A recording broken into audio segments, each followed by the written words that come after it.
Olá, rapaziada. Sou o Bernardo e esse é o Futebol em Foco. No vídeo de hoje a gente vai falar um pouquinho sobre o Fluminense, né? Time campeão da Libertadores 2023, não começou o ano tão bem, e a gente vai dissecar um pouquinho, vou dar minha opinião sobre o que foi essa primeira parte do ano, né? Com o Campeonato Carioca, com Recopa para o Fluminense, e o que eu espero sobre o restante do ano do Fluminense, né? E ainda vou mostrar algumas coisas que eu vejo, né, taticamente do Fluminense, algumas mudanças que aconteceram por conta de algumas mudanças que, que ocorreram no elenco. Beleza? Fica aí. O Fluminense teve um início de ano um pouquinho apressado, né? Por conta do Mundial do ano passado, a equipe voltou muito tarde para o início da pré-temporada. Teve, se eu não me engano, 6 dias para fazer alguns treinamentos para já ter o primeiro jogo. O próprio Diniz falou que eles focaram muito na Recopa, para ser campeão na Recopa, contra um time que era a pedra no sapato deles, a LDU.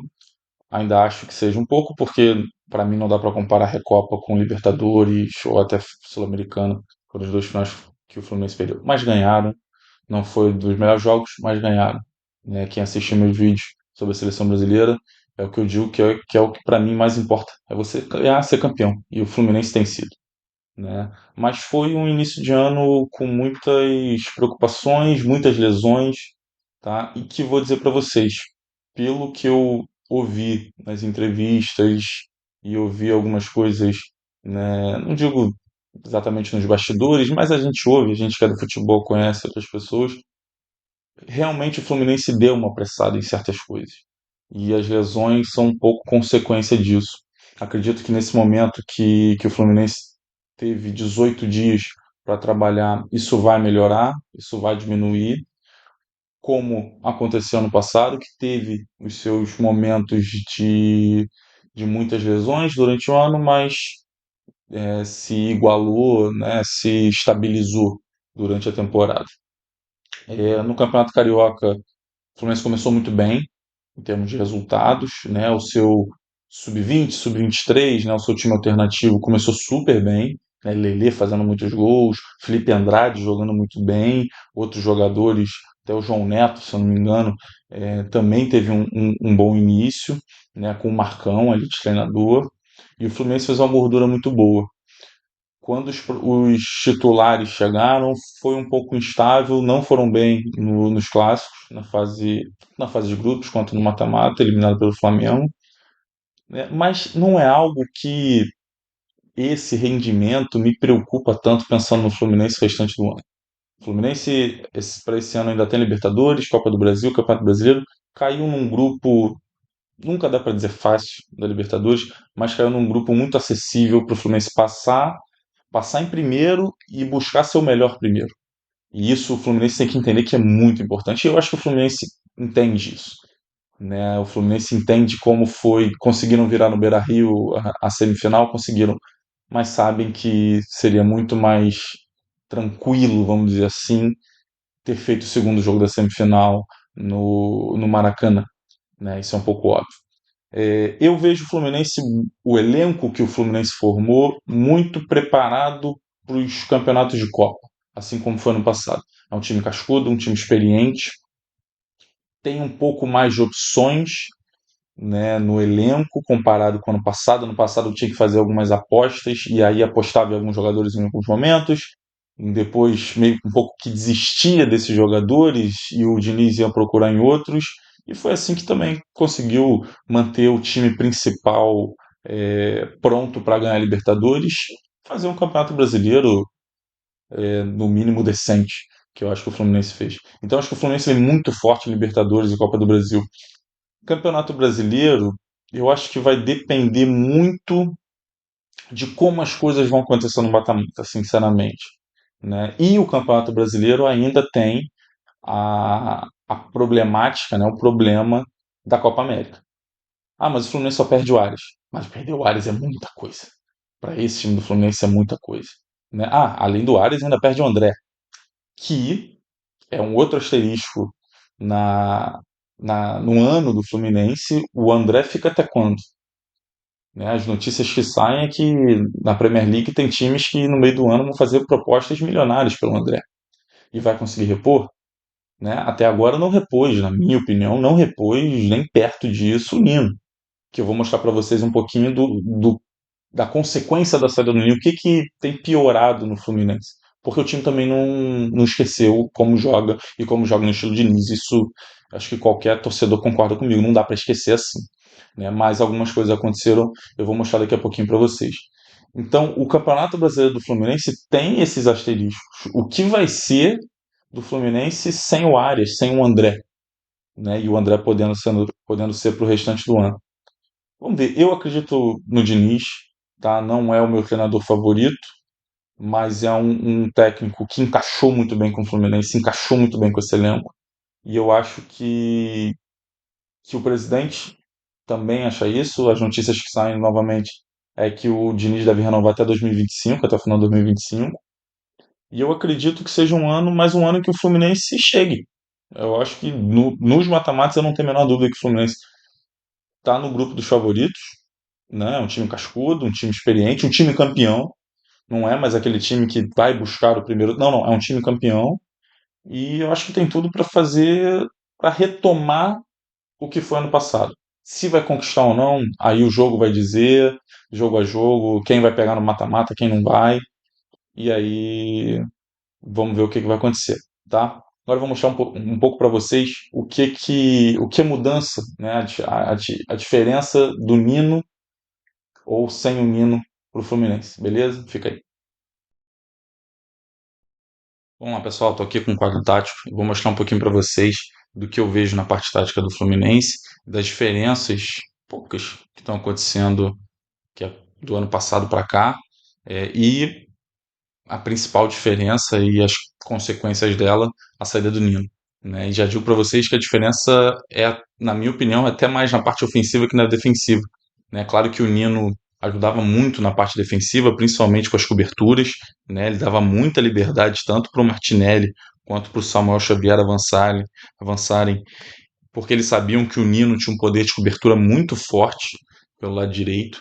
Né? O próprio Felipe Melo também tinha confiança, não digo de com bola, é, avançar no campo, mas sem bola poder avançar no atacante que desce ou no meia que está aparecendo no que a gente fala de entrelinhas, porque ele sabia que o Nino estava ali para fazer essa cobertura para ele, né? Mas na parte ofensiva é o que eu particularmente mais me preocupo, né? Porque o Fluminense continua fazendo aquele estilo de jogo, né? Onde a bola está de um lado, né?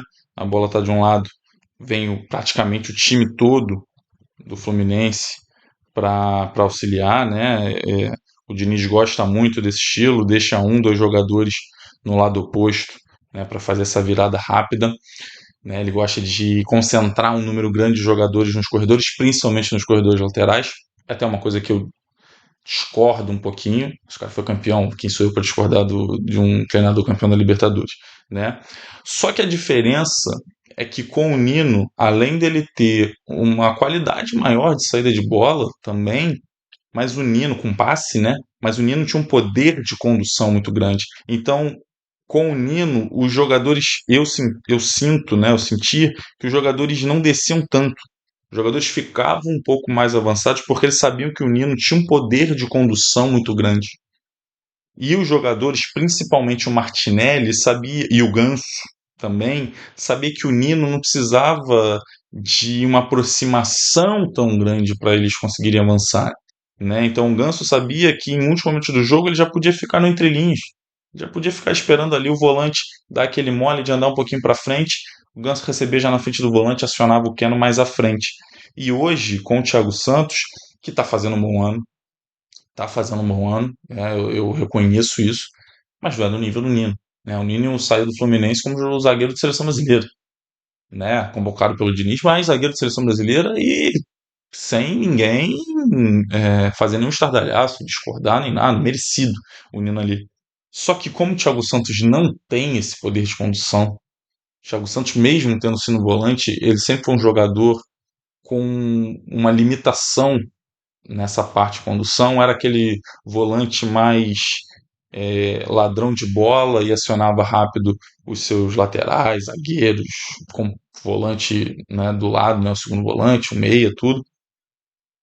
O time do Fluminense é obrigado a fazer essas trocas de passe muito atrás.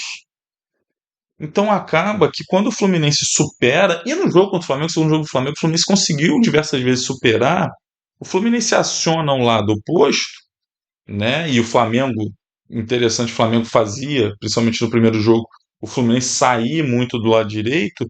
Quando o Fluminense conseguia sair e acionava o lado oposto, estava muito longe, né? Os jogadores, olha a quantidade de jogador que ficava muito perto, muito mais perto do gol do Fluminense do que do gol do adversário. Então, como é que eu vou sair daqui? Né? Eu faço a bola chegar ali no Marcelo, no Keno, mas tá lá dois contra uma linha de quatro posicionada, né? Meus outros companheiros longe, né? Muitas vezes o Ganso tá tendo que descer aqui, né? Assim, camisa 10, às vezes o Cano tá tendo que descer junto.